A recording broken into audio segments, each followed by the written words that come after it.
నన్ను బలపరచు క్రీస్తు యందు నేను సమస్తము చేయగలను.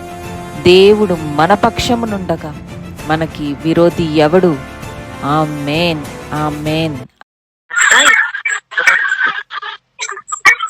మత్తయి సువార్త 26వ అధ్యాయం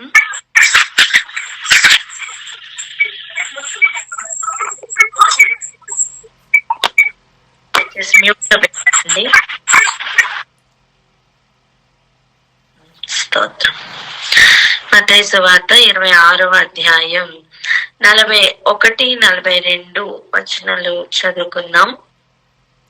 మీరు శోధనలో ప్రవేశించకుండానట్లు మెలకుగా ఉండి ప్రార్థన చేయండి. ఆత్మ సిద్ధమే కాని శరీరం బలహీనమని పేతురుతో చెప్పి మరలా 2వ మారు వెళ్ళి, నా తండ్రి, నేను దీనిని త్రాగితేనే గాని ఇది నా యొద్ద నుండి తొలగిపోవట సాధ్యము కాని ఎడల నీ చిత్తమే సిద్ధించును కాక అని ప్రార్థించి. చూడండి, ఇలా ప్రార్థిస్తున్నారు. ఎలా ప్రార్థిస్తున్నారు? నీ చిత్తమే జరగడం కోసం తన్ను తాను సబ్మిట్ చేసుకుంటున్న లెవెల్ అది. చాలా సార్లు మన చిత్తం వేరు, ఆయన చిత్తం వేరు ఉండొచ్చు. అప్పుడు నీ చిత్తమే జరగనివ్వండి అని ఆ సబ్మిషన్ లోనికి వెళ్ళడం. అబ్రహాం చూడండి, నీ ఒక్క కుమారుణ్ణి నాకు నేను చూపించు పర్వతం మీద బలి ఇవ్వు అని చెప్పినప్పుడు తన ఒక ఒత్తిడికి గురై ఉంటాడు. అంటే తన చిత్తం, ఎవరైనా సరే తన సొంత కుమారుణ్ణి గాని కుమార్తెని గాని బలి ఇవ్వడానికి వృద్ధాప్యంలో పుట్టి లేక పుట్టి ఎంతో ప్రేమించితే అలా బలి ఇవ్వడానికి ఇష్టపడతారా? ఇవ్వగలరా? ఇవ్వలేరు. భూమి మీద నుంచి వస్తున్న ఒక రిక్వెస్ట్ కి పరలోకం నుండి ఒక ఆన్సర్ వస్తుంది.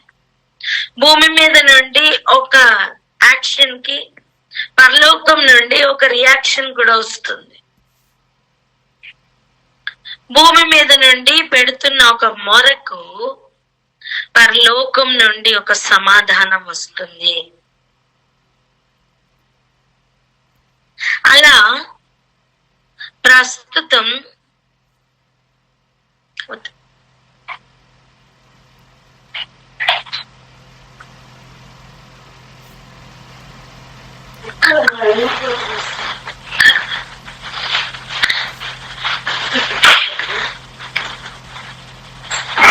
హల్లెలూయా. అలా భూమి మీద నుండి మనం పెడుతున్న ఒక రిక్వెస్ట్ కి పరలోకంలో నుండి సమాధానం వస్తుంది. చెప్పండి ఆ మాట. భూమి మీద నుంచి పెట్టిన రిక్వెస్ట్ కి పరలోకం నుండి సమాధానం అని చెప్పండి. భూమి మీద నుండి పెట్టిన రిక్వెస్ట్ కి పరలోకం నుంచి సమాధానం వస్తుంది. హల్లెలూయా. అలా భూమి మీద ఒక క్రియకు పరలోకం నుండి ప్రతిక్రియ జరుగుతుంది.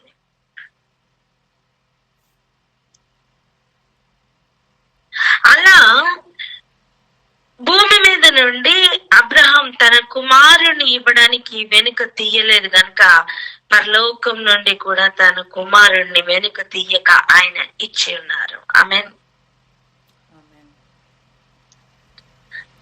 అలా తండ్రి చిత్తంను నెరవేర్చడానికి భూమి మీదకి వచ్చిన కుమారుని హృదయం ఇప్పుడు చూడాలి.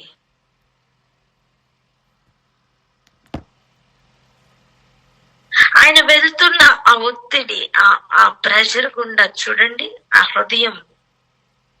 చాలా సార్లు మన ఇష్టం, మన చిత్తం చేయాలని, దానిని మన కుటుంబం అంతా చెయ్యాలని మనం చాలా కష్టపడుతూ ఉంటాం.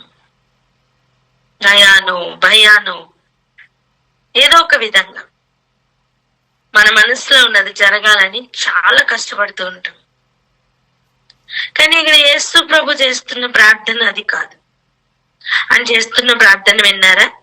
ఆయన రెండో మారు వెళ్ళి, నా నా తండ్రి, నేను దీనిని తాగితేనే గాని ఇది నా యొద్ద నుండి తొలగిపోవుట సాధ్యము కాని ఎడల.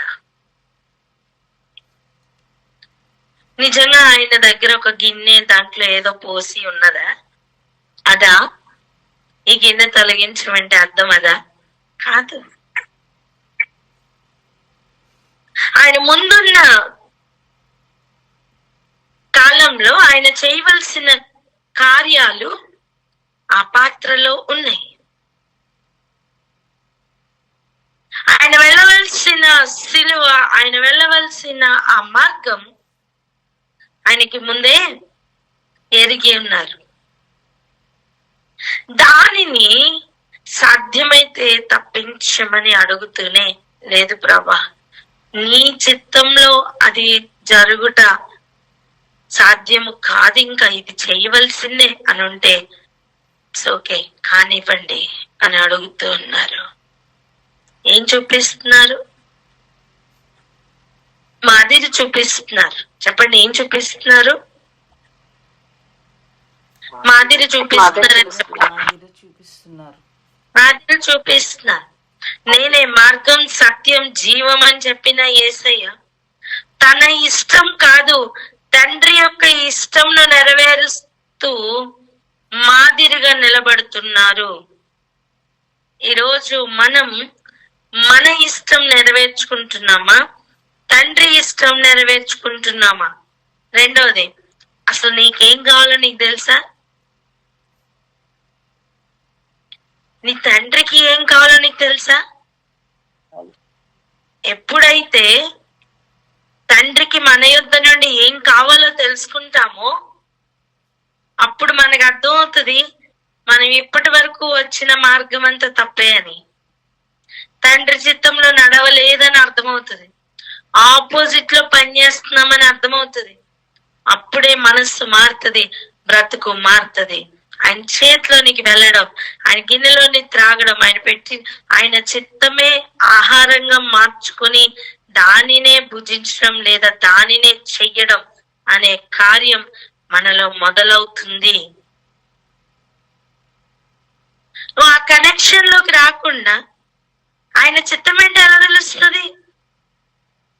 ఇప్పుడు ప్రార్థనలో నువ్వు మాట్లాడుతున్నావు కదా, నీ చిత్తం ఏంటో ప్రభుతో మాట్లాడుతున్నావు, మరి ఆయన చిత్తం ఏంటో నీకు ఎలా తెలుస్తుంది?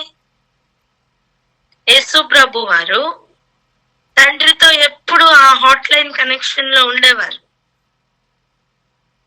అలా ఉండి కూడా ఆయన అన్ని గంటలు ప్రార్థన చేసేవాళ్ళు. మనం ఎన్ని గంటలు ప్రార్థన చేస్తున్నాం? ఆ హాట్ లైన్ కనెక్షన్ లో ఉంటున్నామా?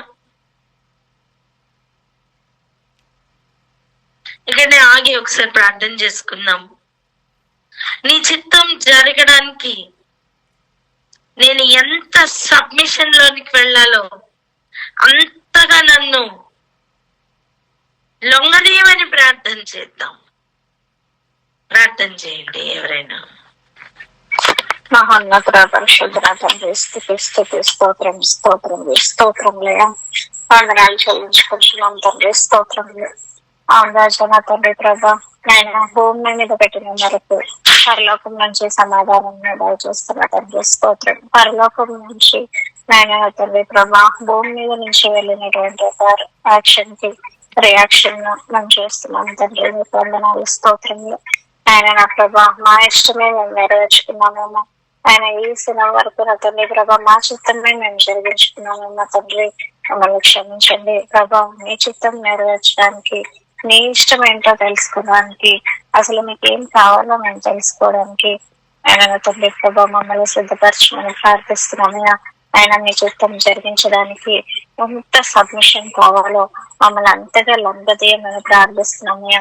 ఆయన తండ్రి ప్రభా వందనాలు. మీ చిత్తం చేయటమే మా కూర ఆహారంగా మారినట్లుగా ఆయన తండ్రి ప్రభా మీ చిత్తానుసారమైన జీవితమే జీవించినటువంటి వారుగా, ఎలాగనైతే నా తండ్రి ప్రభా ఎంత హాట్ లేని కనెక్షన్ లో తండ్రితో ఉన్నప్పటికీ కూడా నాయన రాత్రంతా ప్రార్థించేటువంటి అనుభవంలోనికి ఎలాగనైతే ఒక మాదిరిగా ఉంచి వెళ్ళారో ఆ మాదిరిలోనే మేమందరం కూడా నడిచే విధంగా అంతటి సబ్మిషన్ లోనికి రావడానికి మమ్మల్ని ప్రతి ఒక్కరిని కూడా నలగొట్టమని నేను తండ్రి ప్రభా ఇంతవరకు మమ్మల్ని లొంగదేమని వేసేది పరిశుద్ధ న్యాయంలో ముఖ్యులు ఎంతో ప్రార్థించి పొందున్నాము తండ్రి. ఆమేన్. ఆమేన్. చూడండి, మత్తయి సువార్తలో, మార్కు సువార్తలో ఇదే మాటల్ని మనం చూస్తే మనకి దొరకని ఒక డీటెయిల్ మనకి లూకా సువార్తలో దొరుకుతుంది. అదే మనం ధ్యానిస్తున్నాం. ఏంటి ఆ మాట అంటే 44వ వచనం చూద్దాం. చూడండి, 22వ అధ్యాయం లూకా సువార్త 44వ వచనంలో ఆయన వేదన పడి మరింత ఆతురముగా ప్రార్థన చేయగా ఆయన చెమట నేల పడుచున్న గొప్ప రక్త బిందువు వలె ఆయను. ఈ డీటెయిల్ మనకి వేరే సువార్తల్లో దొరకట్లేదు. ఇది ఇక్కడ రాయించారు. ఒక్కసారి ఆలోచిద్దాం. ఎవరైనా పని చేస్తే చెమట పడుతుంది, ఉక్కబోస్తే చెమట పడుతుంది, అవునా? ఎక్కడికైనా వాక్ చేస్తే చెమట పడుతుంది, చాలా ఎండలో తిరిగితే చెమటలు పడతాయి, గాలి ఆడకపోతే చెమటలు పట్టినట్టే ఉంటుంది. కానీ ప్రార్థనలో ఎవరికైనా చెమటలు పడతాయా? చెప్పండి. కానీ ఆయనట ప్రార్థిస్తుంటే, ఆయన ఆతురంగా ప్రార్థన చేస్తుంటే ఆయనకి చెమటలు పట్టినాయంట. అంతేకాదు, ఆ చెమటలు కూడా అసలు రక్తం నేను ఇంకా లోపల ఉండలేను అన్నట్లుగా అంత ప్రెషర్ తో ఆయన ప్రార్థిస్తుంటే ఆ ఒత్తిడికి రక్తము కూడా బయటికి వచ్చిందట. మీరు చూడండి, టీ ఫిల్టర్ చేసేటప్పుడు పైనుంచి స్పూన్ తో గట్టిగా ప్రెస్ చేశారు అనుకోండి, కొంచెమైనా పొడి బయటకు వస్తుందా లేదా? టీ ఫిల్టర్ లోపల నుంచి, ఆ జాలీలో నుంచి వస్తుందా? ఎగ్జాక్ట్ గా అలాగనే మనకున్న ఆ స్పోర్స్, ఆ స్వెట్ పోర్స్ ఉంటాయి కదా, ఆ స్వెట్ పోర్స్ ఏవైతే ఉన్నాయో ఆ పోర్స్ లో నుంచి లేదా ఆ చిన్న చిన్న కన్నాల్లోంచి, ఆ జాలీలో నుంచి, మన స్కిన్ కి ఉన్న ఆ జాలీలో నుంచి ఈ ప్రెషర్ కి తట్టుకోలేక ఆ బ్లడ్ కూడా బయటికి వచ్చినంతగా ఆ చెమట అలా కారుతూ ఉంటే ఎలా మనకి చెమట కారుతుందో అట్లా రక్త బిందువులు కారినాయట. అంటే ఆయన వెళ్ళిన ఆ ప్రెషర్ ఎంత ఉందో ఒకసారి ఆలోచిద్దాం. ఇదంతా దేనికి? ఆయన చిత్తం నెరవేర్చడానికి. చెప్పండి, ఇదంతా దేనికి? హల్లెలూయా. ఈ రోజు మనకి ఫస్ట్ ఒక విషయం అర్థం అవ్వాలి. అదేంటంటే నీకు ఒక బాధ్యత దేవుడు ఇచ్చారు. చెప్పండి, నాకు ఒక బాధ్యత ఇచ్చారు అని. నాకు ఒక బాధ్యత ఇచ్చారు. మనం ఎప్పుడైతే మన బాధ్యతలో, మనకిచ్చిన ఆజ్ఞలో నిలబడలేదో, దానిలో నుంచి పడిపోయామో, ఆ బాధ్యత నుంచి మనల్ని తొలగించి మరలా వేరే బాధ్యతలన్నీ ఇచ్చి, వేరే ఆజ్ఞలన్నీ ఇచ్చి, ఇప్పుడు వాటిని నెరవేర్చడానికి సిద్ధపరుస్తూ నువ్వు ప్రయాసతోనే ఈ పనిని ముగించగలవు అని చెప్పారు. ఇంకొక యాంగిల్ చూద్దాం. ఆయన చెప్పారు ఈ పండు తినద్దు అని. మనం దానిని మీరాం. ఆదాము అవ్వలు ఏం చేశారు? దానిని మీరి తినద్దు అని చెప్పిన పండును తిన్నారు. తినిన తర్వాత దేవుడు డైరెక్ట్ గా శాపమును వారి మీదకి ఇవ్వలేదు, కానీ ఆ శాపమును నేల మీదకి త్రోసి ఆ నేల నుండి ఇక నీకు ఈజీగా ఫలం అయితే రాదు. చెప్పండి, ఆ నేల నుండి నీకు ఈజీగా ఫలం రాదు. నేల నుంచి ఈజీగా నీకు ఫలం రాదు.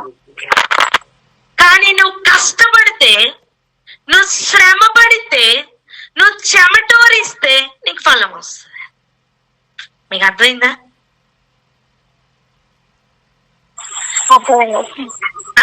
ఆయన ఇచ్చిన పనిష్మెంట్ ఎటువంటిదంటే, శాపం నీ మీదకి పంపలా. ఆదాము, నీ నిమిత్తం నేలను శపిస్తున్నానని ఆయన శాపమును దేని మీదకి పంపారు? నేల మీదకి పంపారు. కానీ మనకి పనిష్మెంట్ ఏమి ఇవ్వకుండా ఆపలా. ఎటువంటి పనిష్మెంట్ ఇచ్చారంటే, ఇక నీకు ఆహారం ఈ శపించబడిన భూమి మీద నుంచి రావాలి. ఈ భూమి మీద నుంచి రావాలంటే నీకు ఒక కష్టం కావాలి. ఏంటి ఆ కష్టం? నువ్వు కష్టపడి శ్రమించి చెమటోర్చి దాని నుంచి ఫలం తీసుకోవాలి. వింటున్నారా? అర్థమైందా? ఇది ఆయన ఇచ్చిన పనిష్మెంట్. సో ఆనాటి నుంచి శరీరానికి కావలసిన ఆహారమైన పొలములో నుండి తాను ఆహారం తీసుకోవడానికి చెమటోరుస్తూ కష్టపడుతూ దుక్కి దున్ని కష్టపడుతూ ఉండేవాడు. మానవులందరూ కూడా వారికి కావలసిన ఆహారం అలాగే కదా తీసుకుంటున్నారు. అవునా? కష్టపడకుండా ఊరికనే ఇలాగా జల్లి చూడండి, వస్తాయా? మొక్కలు వస్తాయా? లేదు. నీకు మంచిది కావాలి అంటే ఖచ్చితంగా దానికి శ్రద్ధ తీసుకొని దానిని దుక్కి దున్ని జాగ్రత్తగా పెట్టి పురుగు పట్టకుండా కాపాడుకొని ఇంత కష్టపడాలి. మరి రోడ్డు మీద వెళ్తున్న పిచ్చి మొక్కలు, రోడ్డు మీద వెళ్తున్నప్పుడు ఇటు అటు మొక్కలు ఉంటాయి, దానికి ఎవరండి దున్నుతున్నారు? పిచ్చి మొక్కలకి ఎవరు దున్నుతున్నారు? ముళ్ళ మొక్కకి ఎప్పుడైనా పొలం చూసారా? పొలం వేసి ముళ్ళ చెట్లు వేసామండి అని చెప్తారు ఎవరైనా? చెప్పండి, లేదు.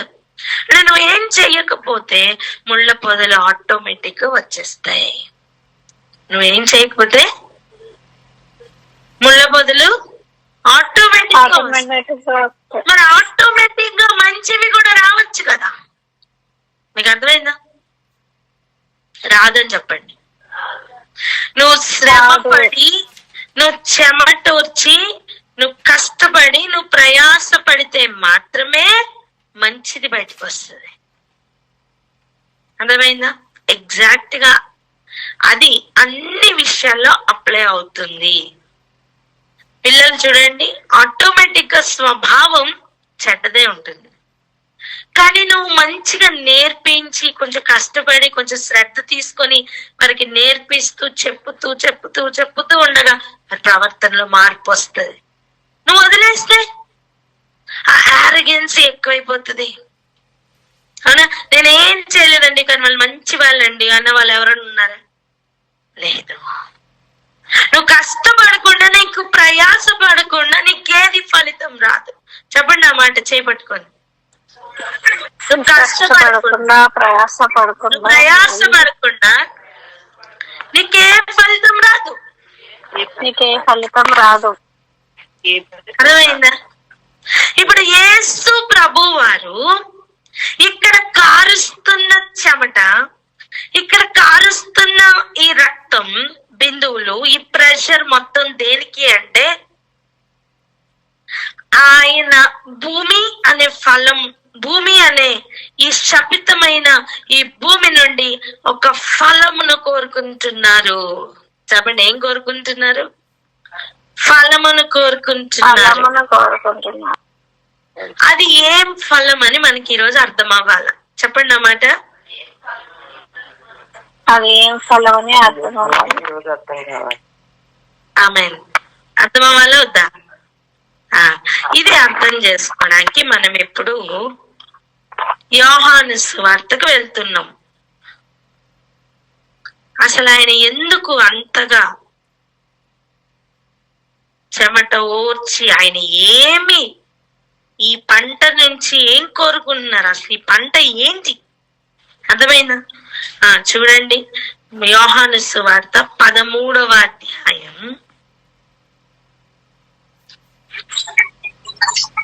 1వ వచనం చదివి 34వ వచనం చదవాలి. యోహాను సువార్త 13వ అధ్యాయం 1వ వచనం. తాను ఈ లోకంలో నుండి తండ్రి వద్దకు వెళ్ళవలసిన గడియ వచ్చునని యేసు పస్కా పండుగకు ముందే ఎరిగిన వాడై లోకంలో నున్న తన వారిని ప్రేమించి వారిని అంతం వరకు ప్రేమించను. లోక సువార్త 13వ అధ్యాయం 34వ వచనం.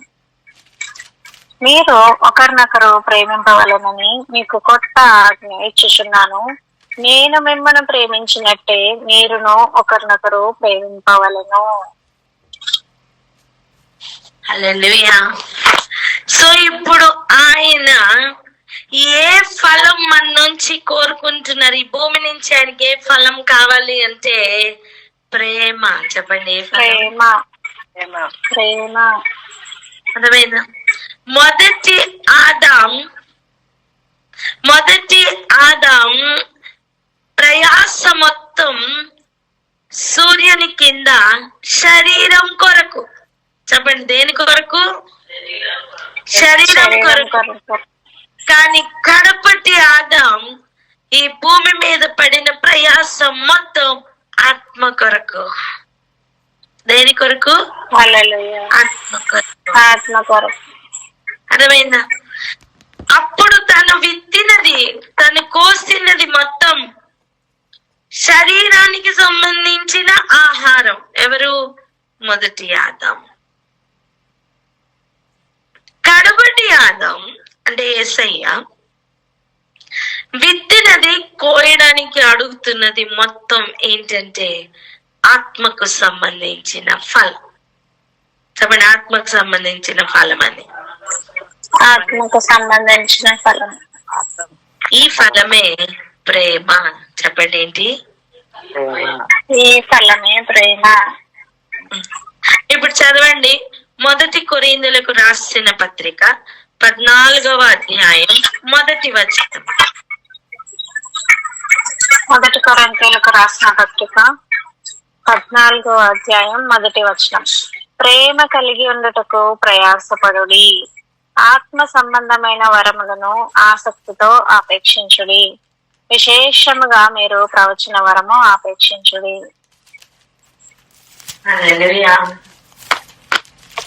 ఇప్పుడు చెప్పండి, దేనికి ప్రయాసపడాలి? ప్రేమ కలిగి ప్రయాసపడాలి. అర్థమైందా? ఇంకా ప్రేమ కలిగి ఉండడానికే ప్రయాసపడాలి. ఇప్పుడు చూడండి, 3:16 అంటే యోహాను సువార్త 3:16లో దేవుడు లోకమును ఎంతో ప్రేమించెను.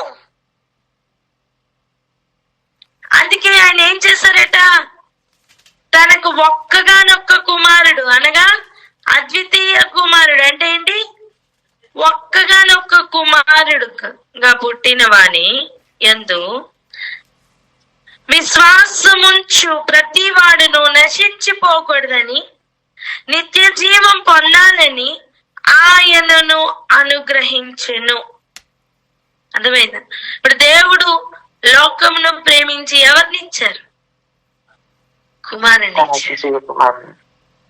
ఎవరి కోసం? మన కోసం. విలువ లేని మన కోసం విలువైన ఆయనను తండ్రి అయిన దేవుడు ఇచ్చారండి. దేనిని బట్టి? ప్రేమను బట్టి. చెప్పండి, దీనికి అంతటికి కారణం ఏంటి? ప్రేమను బట్టి. ప్రేమ. అర్థమైందా? ఈ ప్రేమతో యేసు ప్రభు వారు ప్రేమించారట. ఏ ప్రేమతో? తండ్రి కలిగి ఉన్న ప్రేమతో. చెప్పండి అన్నమాట. తండ్రి కలిగి ఉన్న ప్రేమతో యేసు ప్రభు వారు ప్రేమిస్తున్నారు. వినాలి, 13వ అధ్యాయం యోహాను సువార్త 1వ వచనంలో లోకంలోనున్న తన వారిని ప్రేమించి వారిని అంతము వరకు ప్రేమించెను అన్న మాటలో అర్థం ఈ ప్రేమ. అర్థమైందా? ఈవెన్ చూడండి, ఒక పొలములో నువ్వు కష్టపడి పని చేస్తున్నావు, విత్తనం చల్లావు, ఇవన్నీ చేస్తున్నప్పుడు నీకు ఆ పొలములో నుండి ఆశ ఉంటుంది. ఏంటి? నాకు ఫలం వస్తుందని. నీకు పొలం నుంచి ఏం కావాలి? నువ్వు విత్తిన తర్వాత నువ్వు ప్రయాసపడిందా, నీకు ఫలం కావాలి అవుతా? ఆశిస్తావా లేదా? నువ్వు ఆశపడే ఆ పొలమును సేద్యపరుస్తున్నావు. అందులో నుంచి నీకు ఫలం కావాలి. కావాలి అంటే నువ్వేం కార్చాలి? చెమట కార్చాలి. చెమట కార్చాలి. సంఘం అనే పొలములో యేసు ప్రభు వారు కారుస్తున్న ఆ చెమట, ప్రార్థనలో కారుస్తున్న చెమట. అర్థమైందా ఇప్పుడు? పొలములో పనిచేస్తున్న వాడు కార్చే చెమట శరీరానికి ఆహారం ఇస్తుంది. ప్రార్థనలో కార్చే చెమట ఆత్మలకు ఆహారం ఇస్తుంది. ఎంతమందికి అర్థమవుతుంది? నువ్వు ఎందుకు తెలుసా ఫలించలేకపోతున్నావు? నువ్వెందుకు ప్రేమించలేకపోతున్నావు తెలుసా? దేవుని ప్రేమతో. నువ్వెందుకు కష్టపడలేకపోతున్నావు తెలుసా? నువ్వు ప్రార్థనలో ప్రేమించట్లేదు. నువ్వు ప్రార్థనలో నలగట్లా. నువ్వు ప్రార్థనలో శ్రమించట్లా. నువ్వు ప్రార్థనలో ఎప్పుడైతే నలుగుతావో నీకు కూడా తండ్రి చిత్తం చేయడానికి చెమటలు పడతాయి. ఇప్పుడు యేసయ్య అంటే సిలువ మరణం చాలా హై. అర్థమైందా? శ్రమను ఆయన ఎదుర్కొంటున్నారు. మనకు అంతేముండదే. ప్రతిరోజు సిలువెత్తుకొని వెళ్ళమంటే సిలువేసుకొని రమ్మన చెప్పండి.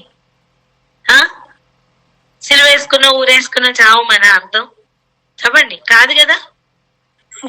కాదని చెప్పాలి. కాదు. మరి ఏంటి? మరి ఏమిటి అంటే మన చిత్తం వేరుంటుంది, ఆయన చిత్తం వేరుంటుంది. అది నెరవేర్చడానికి మధ్యలో ఆ ఒత్తిడి ఉంది చూసారా, అది. దానిని మనం ప్రార్థనలోనికి వెళ్ళిపోవాలి. ఎంతమందికి అర్థం అవుతుంది? ఈరోజు నీకు ఇష్టం లేని వ్యక్తి నువ్వు ప్రేమించాలమ్మా. అర్థమైందా? నీకు ఇష్టం లేని వ్యక్తికి నువ్వు లోబడాలి. నీకు ఇష్టం లేని వ్యక్తిని నువ్వేం చేయాలి? ప్రేమించాలి, లోబడాలి. నీ వల్ల అవ్వదు. నీ ప్రేమ వల్ల, నీ మనస్తత్వం వల్ల నీకు అవ్వదు. లోకంలో నుండి అది అవ్వదు. కానీ నువ్వు నిద్ర పట్టకుండా, నిద్రపోకుండా, కునుకుపాటు రాకుండా మెలకుగా ఉండి, ఎలా ఉండి? మెలకుగా ఉండి నువ్వు ప్రార్థనలో నలిగావనుకో, నీకు దేవుని ప్రేమతో ప్రేమించటం సాధ్యం. చెప్పండి అన్నమాట. దేవుని ప్రేమతో ప్రేమించడం సాధ్యం. అర్థమైనా? అప్పుడు మాత్రమే నువ్వు మరలా ప్రేమను కోసుకుంటావు. నువ్వు ప్రతీకారంతో, నువ్వు పగ పెట్టుకొని, నువ్వు ఏదో మనసులో వేరే పెట్టుకొని వేషధారణతో ప్రేమగా విత్తుతున్నావు అనుకో, అది వేషధారణ. అర్థమైందా? నీకు కూడా రిటర్న్ ఏమొస్తుంది? యథార్థమైన ప్రేమ వస్తుందా నీకు రిటర్న్ ఫలం? చెప్పండి. నువ్వు ఒక్క విత్తనం గోధుమ గింజ విత్తుతున్నావే, నీకు ఎంత మల్టీ ఫోల్డెడ్ గా నీకు పంట వస్తుంది? ఒక్క గోధుమ గింజ వస్తుందా మళ్ళీ పంటలో? ఎంత వస్తుంది? కనీసం 150 అయినా వస్తాయి. అవునా కదా? 150 నుంచి కనీసం 100 నుంచి 150 గింజలు వస్తాయి కదా కంకిలో. రావా? వస్తాయి. అలా నువ్వు ఒక్క వేషధారంతో విత్తే ఆ ఎక్స్ప్రెషన్, ఆ విత్తనం ముందు చూసారా? నువ్వు విసుక్కుంటూ విత్తుతున్నావు చూస్తావా? అది నువ్వు మల్టీ ఫోల్డెడ్ గా 100% నువ్వు 150 రకాలుగా నువ్వు దాన్ని మళ్ళీ రిటర్న్ పొందుకుంటూ ఉంటావు. అప్పుడు నీ ప్రాణం ఇంకా విసిగిపోతా ఉంటది. అవునే కదా? పరస్పరం ఏమవుతుంది? విసుగు అధికమవుతుంది. ప్రేమ అధికమవుతుందా, విసుగు అధికమవుతుందా? విసుగు అర్థమవుతుంది. అదే సమర్థించుకొని వాడు సరి చేసుకోలేడు. ఇటు సమర్థించుకొని వాడు సరి చేసుకోలేడు. చెప్పండి అన్నమాట. సమర్థించుకున్న వాడు సరి చేసుకోలేడు. నేను కరెక్ట్ ఏంటండి, నేను కరెక్ట్ అని సమర్థించుకుంటున్నవాడు సరి చేసుకోలేడు. మనం ఏ స్థాయికి వెళ్ళాలి తెలుసా? సమర్థించుకోవడం కాదు, నీకు సిచ్యువేషన్ మొత్తం అర్థం అవ్వాలి, అయినా నువ్వు ప్రేమించగలగాలి. నీకు అక్కడ బలహీనతలు కనబడతాయి, అయినా ప్రేమించగలగాలి. ఈ ప్రేమలోనికి ఎంటర్ అవ్వాలి. నువ్వు నీతిమంతుడివే, నువ్వు నీతిమంతురాలివే, అయినా నీతిమంతుడు కాని వాని కొరకు నువ్వు చెమటోర్చగలగాలి. నీకు అర్థమైందా? ఇప్పుడు నువ్వు ఒక తల్లిగా ఉన్నావు, చిన్న పిల్లలు నీకున్నారు, వాళ్ళు మురికి పట్టిపోయి ఉన్నారనుకో, నువ్వు నీట్ గానే ఉన్నావు, నువ్వు స్నానం చేస్తావు, మంచి బట్టలు వేసుకున్నావు, కానీ వాళ్ళ మురికిని నువ్వు ఎలా తీస్తావు? నువ్వు కూడా మురికి అయిపోయి తీస్తావా? ఏం చేస్తావు? నువ్వు బాగున్నా సరే వారిని తీసుకెళ్లి స్నానం చేపిస్తావు, అవునా? వారి కోసం నువ్వు మరలా బట్టలు మార్చుకుంటావు. అంటే అక్కడ నువ్వు ప్రయాస పడుతున్నావు. అర్థమైందా? ఎందుకు మొక్కలలో పెట్టారు? కోపం వచ్చిందా? సరి చేయబడితే ఇష్టం లేదా? సమర్థించుకుని వాడు ఏం చేయలేడు, సరి చేసుకోలేడు. అర్థమవుతుందా? నువ్వు ఒక తల్లిగా ఎప్పుడైతే ఆలోచిస్తావో, చిన్న బిడ్డలు మురికితో మకిలంతో నిండుకుపోయి వచ్చిన, చీముడు ముక్కేసుకుని వచ్చిన, నువ్వు ప్రేమతో వారిని దగ్గర తీసుకొని వారికి స్నానం చేపించి మంచి బట్టలు తొడిగించి ప్రేమతో వారిని దగ్గరికి తీసుకోగలవు. నీకేమైపోద్దో అని నువ్వు భయపడవు. ఆ ముట్టుకోవడానికి నువ్వు అసహ్యపడవు నానా. చిచ్చి అని చెప్పి కర్రతో రుద్దుతావా? సోపేసి సోప్ని కర్రకి కట్టి దూరం నుంచి పాముతావా పిల్లకి? లేదు. ఆ బిడ్డనే దగ్గరికి తీసుకొని చక్కగా రుద్ది స్నానం చేపిస్తావు అన్న. యేసయ్య కూడా అదే చేస్తున్నారు. సంఘానికి అలాగే ప్రేమిస్తున్నారు. మచ్చ, డాగులు, మకిలి, శ్రావము అన్ని ఉంటే ఆ సంఘాన్ని ఆయన పొండి నా దగ్గర నుంచి అని చెప్పి అసహించుకోవట్లే. వాళ్ళని వాక్యము చేత, వాక్యం అనే నీళ్ల చేత, ఉదకం అంటే ఏంటండి? నీరు. వాక్యం అనే నీరు చేత దగ్గరికి తీసుకొని ఆయన రుద్ది బాగు చేస్తున్నారు, కడుగుతున్నారు. వింటున్నారా? ఈరోజు ఈ ప్రేమలోనికి మనం ఎంటర్ అవ్వాలి. ఏ ప్రేమలోనికి ఎంటర్ అవ్వాలి? నువ్వు యేసు ప్రభు యొక్క గుణాతిశయములను ప్రచురపరచడానికే నువ్వు మార్పు పొందావు. నువ్వు అందుకే ఆయన నామం పెట్టుకున్నావు. ఇప్పుడు నీ గుణం కాదు అక్కడ కావాల్సింది, నీ గుణంతో నువ్వు ఆల్రెడీ ఫెయిల్ అయ్యావు అక్క.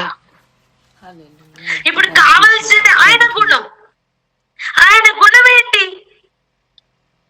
ఆయన గుణం ఏంటి? ప్రేమించారు, యోగ్యులని ప్రేమించారు. నాలాగే ఉన్నారు అందుకే ప్రేమిస్తున్నానని ప్రేమించలా. మీకు అర్థమైందా? నా పోలికలోనే చేశాను, కానీ వీళ్ళు మారిపోయారు. వీళ్ళు ఎలా అయిపోయారు? మారిపోయారు. ఎవరి మాట విని? సర్పము మాట విని మోసపోయారు. కనీసం నన్ను గుర్తుపట్టలేని స్థితిలోనికి వెళ్ళిపోయారు. అటువంటి లోకము గురించి యేసు ప్రభు వారు శ్రద్ధ తీసుకొని అటువంటి వారి గురించి ప్రాణాన్ని పెట్టడానికి సిద్ధపడుతున్నారండి. అప్పుడు కారిందండి ఈ చెమట. ప్రార్థనలో నలుగుతూ ఉండి రెండవ మారు మరలా ప్రార్థిస్తూ, వింటున్నారా? ఒకసారి ప్రార్థించలే ఆయన, మరలా ప్రార్థించారు, మరలా ప్రార్థిస్తున్నారు. ఆయనను బలపరచడానికి లోకస్తులు సరిపోలా, దేవదూత వచ్చారట. దేవదూత వచ్చి ఆయనను బలపరిస్తే, మీకు అర్థమైందా నేనేమంటున్నా తెలుసా? నీ శక్తిలో, నీ బలములో నువ్వు చేయలేని కార్యములను నువ్వు చేయడం కోసం, నిన్ను బలపరచడం కోసం దేవుడు అవసరమైతే దేవదూతలైనా పంపిస్తారు. ఆమెనని చెప్పండి. కానీ నేను నా స్వభావంలో ఇంకొనడానికి వీల్లేదు. మన స్వభావంలో మార్పు రావాలి. చెప్పండి, ఏం రావాలి? మన స్వభావం మార్పు రావాలి. ఎక్కడ? మన స్వభావంలో. చెప్పండి, మన స్వభావంలో. మన స్వభావంలో. ఇది చాలా కష్టంగా అనిపిస్తుంది. అందుకే యేసు ప్రభు వారు మాదిరి చూపిస్తున్నారు. ఇది నాకు ఇప్పుడు ప్రయాణం చాలా కష్టంగా ఉందయ్యా, నీ చిత్తమైతే ఈ గిన్నె నా దగ్గర తీసేయి, నాకు వద్దు, అసలు ఈ ప్రాజెక్టే వద్దు. మీకు అర్థమైందా? నాకు అసలు ఈ ప్రాజెక్ట్ నాకు చాలా కష్టంగా ఉంది, ఈ గిన్నెని నేను తాగలేను, నువ్వు తీసే, నీ చిత్తమైతే తీయ్యా, లేదు ఇక నీ చిత్తం ఇది, నేను తప్పదు అంటే సరే నీ చిత్తమే జరగని అని ఆ సబ్మిషన్. మీకు అర్థమైందా? దానికి ఆయన సబ్మిట్ అవుతూ, ఆయన తన చిత్తం ఏది లేదని తండ్రి చిత్తానికి లోబడుతున్న ఒక అనుభవం చూసారా? ఆ ప్రార్థనలో నలుగుతూ ఉన్నప్పుడు ఈ చెమట కారిందే. చెమట కారిస్తే శపించబడిన భూమైనా సరే పండివ్వాల్సిందే. చెమట కార్చి పని చేస్తున్నాడు అంటే వాడు సోమరితనాన్ని విడిచిపెట్టాడని అర్థం. దేన్ని? సోమరితనాన్ని విడిచిపెట్టాడని అర్థం. సోమరి వాడి పొలంలో ఏముంటాయి? ముళ్ళ తుప్పలు, దూలగొండ చెట్లు. ఏమన్నా ఉంటాయి? ముళ్ళ తుప్పలు, దూలగొండ చెట్లు ఎదిగి ఎదిగి పెరిగి ఉంటాయి, అంతే కదా. అసలు అక్కడ ఇచ్చిన మాట ఏంటో తెలుసా? ఆ పొలము మొత్తం దూలగొండ చెట్లు కప్పి ఉంటాయట. ఏముంటాయండి? దూలగొండ చెట్లు కప్పి ఉంటాయట. అసలు ఎంత భయంకరమైన స్థితిలో ఆ పొలం ఉంటుందో అర్థమైందా? నువ్వు ఇంకొక వ్యక్తితో మాట్లాడలేవు. ఏ వ్యక్తితో మాట్లాడినా దురద జల పుట్టించేటట్టుగా అసహ్యంగా నువ్వు అయితే గుచ్చుతావు లేదా గుచ్చి పెంచుకుంటావు. ఇవే ఉంటాయి. ఇద్దరి మధ్యలో పచ్చగడ్డి వేసిన ఏమవుతుంది? వగ్గుమనే రీతిగా ఉంటది. అక్కడ ప్రేమ ఉంటుందా అండి? అక్కడ అసలు ప్రేమ ఉంటుందని చెప్పండి. నీ పొలం మొత్తం అలా పాడు చేయాలని అపవాది తిరుగుతున్నాడు. వాడిని బయటికి తోయి ఫస్ట్. అపవాది ఇప్పటి వరకు నిన్ను పడుకోబెట్టిన కాలం చాలు. చెప్పండి అన్నమాట. అపవాది ఇంతవరకు పడుకోబెట్టిన కాలం చాలు.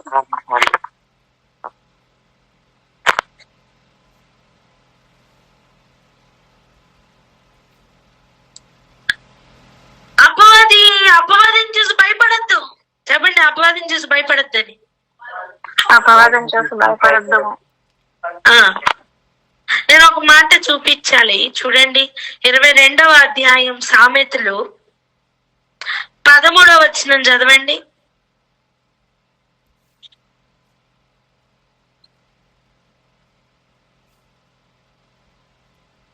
సామెతలు 22వ అధ్యాయం 13వ వచనం. సోమరి బయట 13వ వచనం. సోమరి బయట సింహం ఉన్నది, వీధులలో నేను చంపబడుతున్నాను. బయట సింహం ఉంది, ఏమవుతుందట? చంపబడుతున్నా అంటారు. వీధిలో నేను చంపబడుతానయ్యా అని అంటున్నాడు. ఎవరు? సోమరుడు. మనం అదే నేర్చుకుంటున్నాం. సోమరి వాడు బయటికి రాడు, లోపలే ఉంటాడు. దేనికి? వీధిలోకి వస్తే సింహం ఉందట. సింహం ఏం చేస్తుందట చెప్పాలి? ఏం చేస్తుందట? చంపుతుందంట. నన్ను చంపేస్తుంది అంటున్నాడండి. ఇప్పుడు చదవండి 26వ అధ్యాయం సామెతలు 13వ వచనం చదవండి. సోమరి దారిలో సింహం ఉన్నదనును, వీధిలో సింహం ఉన్నదనును. ఇప్పుడు కూడా దేనికి? సింహం ఉంటే వీడికి ప్రాబ్లం ఏంటి? సింహం ఉంటే ప్రాబ్లం ఏంటండి? చంపేస్తుందట. వీధిలో సింహము నేను చంపేస్తుంది, దారిలో సింహము చంపేస్తుంది. మీకు అర్థమైందా? నేనే మార్గం అని చెప్పిన యేసయ్య మార్గంలో సింహం ఎక్కడిది? అడగండి ఆ మాట అలాగనే. నేనే మార్గం అని చెప్పిన సింహం ఎక్కడిది? సింహం ఎక్కడిది చెప్పండి. సింహం ఎక్కడిది? అసలు నేనే మార్గం అని చెప్పిన యేసయ్య మార్గంలో సింహం ఎక్కడిది? ఒకవేళ వచ్చిందే అనుకో, ఆ మాట కూడా చెప్పండి. ఒకవేళ వచ్చిందే అనుకో అనండి. ఒకవేళ వచ్చిందే అనుకో. 91 కీర్తనలు 13వ వచనం చదవండి. 91వ కీర్తన 13వ వచనం. నీవు సింహములను నాగుపాములను త్రొక్కెదవు, కొదమ సింహములను భుజంగములను అనగద్రొక్కెదవు. ఇప్పుడు చెప్పండి, వీధిలో సింహం ఉంది, భయపడతావా? ఎవడు భయపడతాడు? సోమరివాడు. అది కాదు, ఎవరు? సోమరివాడు భయపడతాడు. అర్థమైందా? సామెతల్లో మనం చదివాము. ఇప్పుడు సోమరివాడు అంటున్నాడు వీధిలో సింహం ఉందని. దేవునిలో నువ్వు బలవంతుడిగా మారినప్పుడు నువ్వు ఎలా తయారవుతావు తెలుసా? ఆ వీధిలో సింహాన్ని తొక్కి నువ్వు పనిలోకి వెళ్తావు. ఆమేనని చెప్పండి.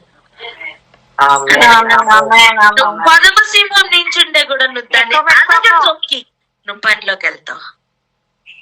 ఇప్పుడు చెప్పండి, నువ్వు అసలు లేవకుండా, నువ్వు అసలు కదలకుండా చేస్తున్నది నిన్ను ఏంటో తెలుసా? ఆ మత్తు. ఏ మత్తు? నిద్ర మత్తు. ఫిజికల్ మత్తు కాదు మా ఇది. ఇలా కుణికిపోయి నిద్రపోయి ఈ మత్తు కాదది. నేను అదే చూపిస్తున్నాను మీకు. నువ్వు చెమటోర్చి కదలాలి. ఒక పొలములో నువ్వు ఎలా అయితే చెమట కార్చి ప్రయాసపడి ప్రతిరోజు పని చేస్తే అక్కడి నుంచి మంచి పంటను నువ్వు తీసుకుని సంవత్సరం అంతా తింటావో, తిని గింజలు ఉంటాయో, అలా నీ పొలం ఇప్పుడు ఏంటి? నీ ఇల్లు నీ పొలం. నీ ఇల్లు నీ పొలం. చెప్పండి, నా ఇల్లు నా పొలం అని. ఇప్పుడు నీ గర్భఫలం, నీ భూఫలం రెండు. నీ వర్క్ ప్లేస్, నీ పొలం. నీ ఇల్లు, నీ వర్క్ ప్లేస్. ఇక్కడే కదా మనం ఉండేది. చెప్పండి, అవునా? రోజంతా ఎక్కడ ఉంటాం? ఇంట్లో. వెళ్తే పనిలో. అంతేనా? ఇప్పుడు ఆ 2 ఏరియాల్లో నీకు ఫలం రావాలి అంటే ఇక్కడ నువ్వు ప్రార్థనలో చెమట కార్చాలి. అర్థమైందా? ప్రార్థనలో చెమట కార్చడానికి మొట్టమొదటిగా మనం దాటవలసింది నిద్ర మత్తు. అందుకే యేసు ప్రభు వారు అక్కడ చెమటోర్చి. ఇప్పుడు చదవండి, ఇప్పుడు రండి, ఇంతవరకు వచ్చాం కాబట్టి ఇక లూకా సువార్తకు వెళ్దాం రండి. లూకా సువార్తకు 44వ వచనం చూడండి. 22వ అధ్యాయం 44. నేను చదువుతున్నాను, వినండి. ఆయన వేదన పడి మరింత ఆత్రముగా ప్రార్థన చేయగా ఆయన చెమట నేల పడుచున్న గొప్ప రక్త బిందువు వలె ఆయను. అవునా? ఇక్కడ వరకు మనం నేర్చుకున్నాం. ఇప్పుడు చూడండి, ఆయన ప్రార్థన చాలించి లేచి తన శిష్యుల యొద్దకు వచ్చి వారు దుఃఖం చేత నిద్రించుట చూచి. అర్థమైందా? నేనేమంటున్నాను, మనం గడిచిన ఇదే వాక్య భాగం చూస్తున్నప్పుడు ఒక మాట అడిగాము, గుర్తుందా? నీ ఇంటిలో ఒకరికి ఒంట్లో బాగాలేదు, నువ్వు నిద్రపోతావా? ఫోన్లే, నీ ఇంటి వాళ్ళకంటే నీకు నొప్పి తెలియదు కదా. నీ ఒంటిలో ఒక భాగానికి బాగాలేదు, నీకు ప్రశాంతంగా ఉంటదా? ఉండదు. అర్థమైందా ఇప్పుడు? అలా ఇప్పుడు నీ యజమానుడికి బాల, నీ యజమానుడు ఏడుస్తున్నాడు, నువ్వు ప్రశాంతంగా ఎలా ఉంటావు? యేసు ప్రభు వారు ఇంత దుఃఖపడుతూ ఇంత ప్రార్థనలో నలిగిపోతుంటే ఆయన శిష్యులు కూడా ఏం చేయాలి? అది ప్రార్థన చేయాలి. ఆయన శిష్యులు ఏం చేయాలి? ప్రార్థన చేయాలమ్మా. ఒక ఇల్లు ఎప్పుడు నిలబడుతుంది తెలుసా? ఆ ఇంట్లో ఉన్న వాళ్ళందరూ కలిసి ఉంటే. అవునా కదా? చెప్పండి ఆ మాట. ఒక ఇల్లు ఎప్పుడు నిలబడుతుంది? అందరూ ఒకటే మాట మీద ఉంటే, ఒకటే పనిలో ఉంటే, అందరూ ఒక్క మాట మీద ఒక్క బాటలో నడిస్తే ఆ ఇల్లు నిలబడుతుంది. ఏ ఇల్లు అయినా సరే తనకి తాను వేరుగా మారిందనుకోండి, ఆ ఇల్లు కూలిపోతుంది. అపవాది చేస్తున్న పని అదే. లోపలికి వచ్చి డివైడ్ అండ్ రూల్, వేరు చేసి, ఒకరినొకరు వేరు చేసి, అర్థమైందా? డివిజన్ తీసుకుని వచ్చి ఇల్లు కూలిపోయేటట్టు చేస్తాడు. దేవుడు అలా కాదు, సమకూరుస్తాడు. దేవుడు ఏం చేస్తాడు? సమకూరుస్తారు. ఎవరెవరు ఆయన వాక్యానికి లోబడతారో వాళ్ళందరూ ఒక ఇల్లై మారుతారు. చెప్పండి, ఎవరెవరు వాక్యానికి లోబడతారు వాళ్ళందరూ ఒక ఇల్లై ఉంటారు. వారందరూ ఒక ఇల్లై మారుతారు. అర్థమైంది? వాళ్ళందరూ ఆయనకు ఏక శరీరమై మారుతారు. అవయవాలుగా అందరూ ఏకమవుతూ ఉంటారు. అంతే కదా? అపవాదికి సంబంధించిన వాళ్ళు అపవాదితో ఉంటారు, దేవునికి సంబంధించిన వాళ్ళు దేవుడితో ఉంటారు. అర్థమైందా? ఇప్పుడు ఇక్కడ యేసు ప్రభు వారు ఇంత దుఃఖంలో ఉంటే, ఇంత రోధిస్తూ ఇంత ప్రార్థనలో ఉంటే, అదే ఫీల్ ఆయన శిష్యులకి కూడా రావాలి. కానీ వీళ్ళు ఏం చేస్తున్నారు? నిద్రపోతున్నారు. ఇప్పుడు అర్థమైందా నిద్ర అంటే ఏంటో? ఈ నిద్ర. సో వీరికి రావాల్సిన మెలకువ ఈ ఏరియాలో. ఆయన మనస్సుతో వీళ్ళు కలవట్లా. మనం ఇది చూడడానికే మనం అదోనియా గురించి చూసొచ్చాం, గుర్తుందా? సొలొమోన్ గురించి చదువుకుని వచ్చాం. సొలొమోను యొక్క మనస్సు తన తండ్రి మనస్సులతో ఏకమైంది. తన తండ్రి చనిపోతూ తనకు అప్పగించిన బాధ్యత, నా తండ్రి లేడుగా, నా తండ్రి చూడట్లేదుగా అనుకుని తన ఇష్టం వచ్చినట్టు చెయ్యట్లా. తను ఏం చేశాడు? తండ్రి మాట ఇచ్చాడు. తను చనిపోయిన తర్వాత ఆ మాటను కూడా చాలా సీరియస్ గా తీసుకొని అదోనియా దొరకగానే ఏం చేశాడు? వేసేసాడు. అర్థమైందా? ఎలా సాధ్యమైంది అది? అంతేకాదు, తర్వాత కూడా చూస్తే మనం ఆ అధ్యాయాలు మొత్తం కూడా తను ఎలాగా తన తండ్రి చిత్తాన్ని నెరవేర్చాడో కనిపిస్తుంది. ఈ రోజు మనం మన తండ్రి చిత్తాన్ని నెరవేర్చాలి అంటే ఆయనతో ఆ ఏక మనస్సులో వెళ్ళాలి. పక్కవారితో చూసి చెప్పండి, మనం ఆ ఏక మనస్సులోనికి వెళ్ళాలి. మనం ఆ ఏక మనస్సులో పక్కన వాళ్ళంటే ఇటు కూడా పక్కోలే. మనం ఏక మనసులోకి వెళ్ళాలి. అర్థమైందా? తండ్రి మనస్సుతో మనం ఎప్పుడైతే ఏక మనస్సుతో కదులుతామో అప్పుడు మాత్రమే ఆయన చిత్తం నెరవేర్చడం సాధ్యం. అర్థమైందా? అప్పటి వరకు నువ్వు అదే ఇల్లు అని చెప్పుకో, నువ్వు అదే వెలుగు అని చెప్పుకో, నేను ఆయనతోనే ఉన్నానని చెప్పుకో, నువ్వు ఆయనతో లేవు. ఒక ఇంటిలో ఉన్నవారు ఒకే మాట మీద ఉంటే ఆ ఇల్లు నిలబడుతుంది. అర్థమైందా? ఒకరు అలా ఒకరు ఎలా ఉంటే ఆ ఇల్లు నిలబడదు. ఒక వ్యక్తిని ఆ ఇంటి యజమానుడు ప్రేమిస్తున్నాడు అనుకోండి, ఆ ఇంటిలో ఉన్న వ్యక్తి ఇంకొక వ్యక్తి ద్వేషిస్తున్నాడు అనుకోండి, ఇప్పుడు ఆ ఇల్లు మొత్తం ఒకే పనిలో ఉన్నట్ట? చెప్పండి, ఉన్నట్ట? లేదు, లేదు. ఇల్లంతా కలిసి అయితే ద్వేషించాలి, లేదా ఇల్లంతా కలిసి అయితే ప్రేమించాలి. నీ ఇంటిలో ఉన్న వారికి నువ్వు ఏకీభవించకుండా నువ్వు సపరేట్ గా వెళ్తున్నావు అనుకో, నువ్వు ఆ ఇంటిలో మనిషివి కాదు. అంతే కదా? అలా దేవుని ఇంటిలో నమ్మకస్తులైన వారి గురించి దేవుడు వెతుకుతున్నారు. చెప్పండి, దేవుని ఇంటిలో నమ్మకస్తులైన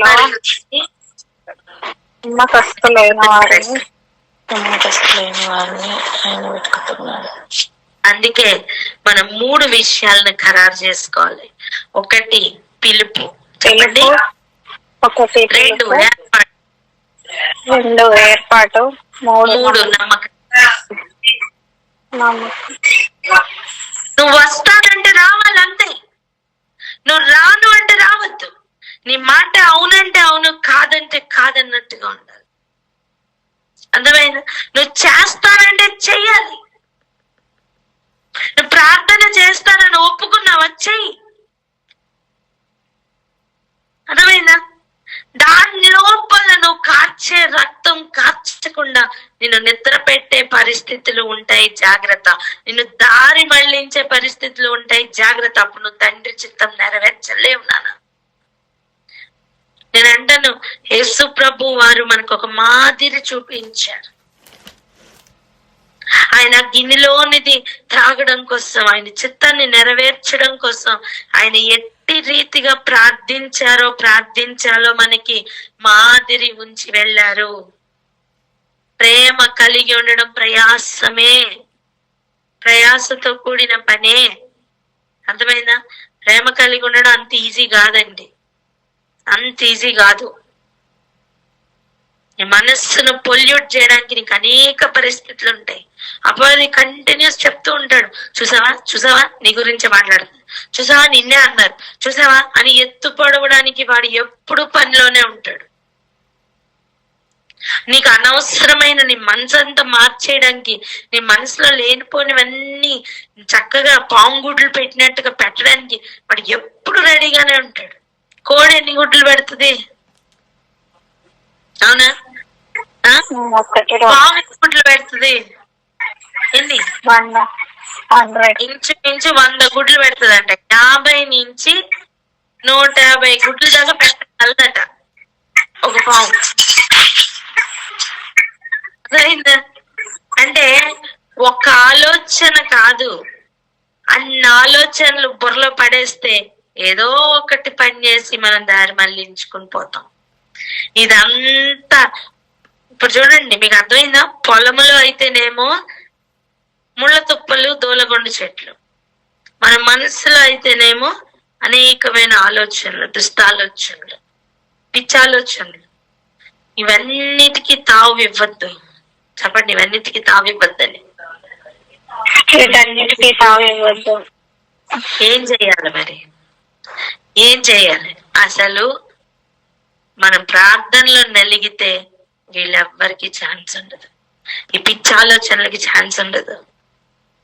విన్నారా? ఆవిడ ఏ గుడ్డు కూడా పగలదు, ఏ పాము పిల్ల బయటికి రాదు. నిజం. అపవాది చాలా ఆలోచనలు పెట్టేస్తాడు.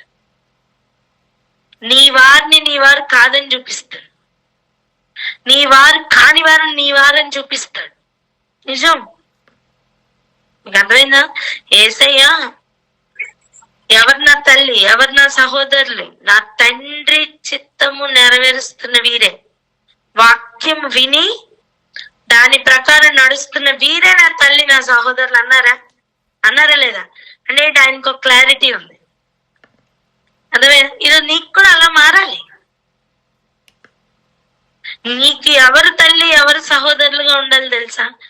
వాక్యం ప్రకారం నడుస్తున్న వాళ్ళు నీ తల్లి, నీ సహోదరులు. చెప్పండి ఆ మాట. వాక్యం ప్రకారం వాక్యం ప్రకారం నడుస్తున్న నా తల్లి, నా నా సహోదరి, తల్లి, నా సహోదరుడు. అర్థమైందా? పేరు పెట్టుకుని వంశం ప్రకారం పేరు పెట్టుకున్న వాళ్ళు కాదండి. యేసు ప్రభు వారికి యూదులే వాళ్ళ గోత్రం, యూదా గోత్రం వల్లే ఆయనకి సొంతంగా గోత్రికులు, అవునా? బ్లడ్ రిలేషన్ వాళ్ళే. కానీ వాళ్ళు నిలబడ్డారా? యేసుని చంపేశారు. ఆ డేంజర్ జోన్ ఉంటుంది. నువ్వు నీ వారినే చంపుకునే అనుభవంలో ఉంటావు. నీ వారంటే ఎవరు? వాక్య ప్రకారం నువ్వు వాక్య ప్రకారం నడిస్తే వాక్య ప్రకారం నడిచే వాళ్ళు నీ వాళ్ళు. అర్థమైందా? నువ్వు వాక్య ప్రకారం నడవకపోతే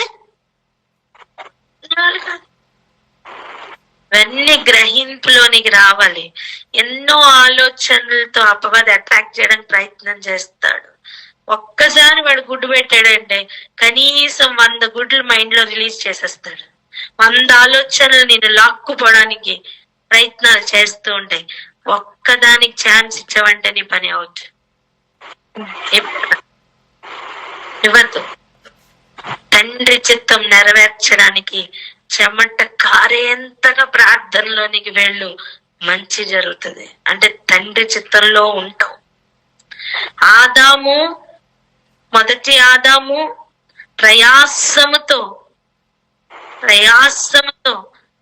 పొలము పంట తింటే, కడపటి ఆదాము అదే ప్రయాసతో సంగమం ఫలించడానికి ఆయన విత్తబడడం కోసం తను తాను అర్పణగా విత్తుకోవడం కోసం, అర్థమైందా? గోధుమ గింజలాగా తను తాను అర్పించుకోవడం కోసం చేస్తున్న ప్రార్థన ఇది. ఆ ప్రార్థనతో ఏకీభవించకుండా ఆపుతున్నదే నిద్రమత్తు. అర్థమైందా? ఈ రోజు నుంచి నిద్రమత్తు పెద్ద క్యాన్సర్ లా కనపడాలి. ఎలా కనపడాలి?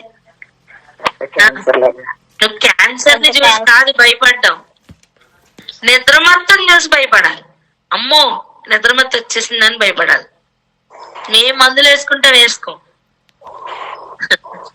నేను అనేది పడక మీద పడుకునే నిద్ర ఒక్కటి కాదండి, దేవుని చిత్తం చేయకుండా వచ్చే నిద్ర. అర్థమైందా? దీని గురించి ఇంకొంచెం డీటెయిల్స్ రేపటి దినాన్ని చూద్దాం. ఇక్కడ ఆగి ప్రార్థన చేసుకుందాం.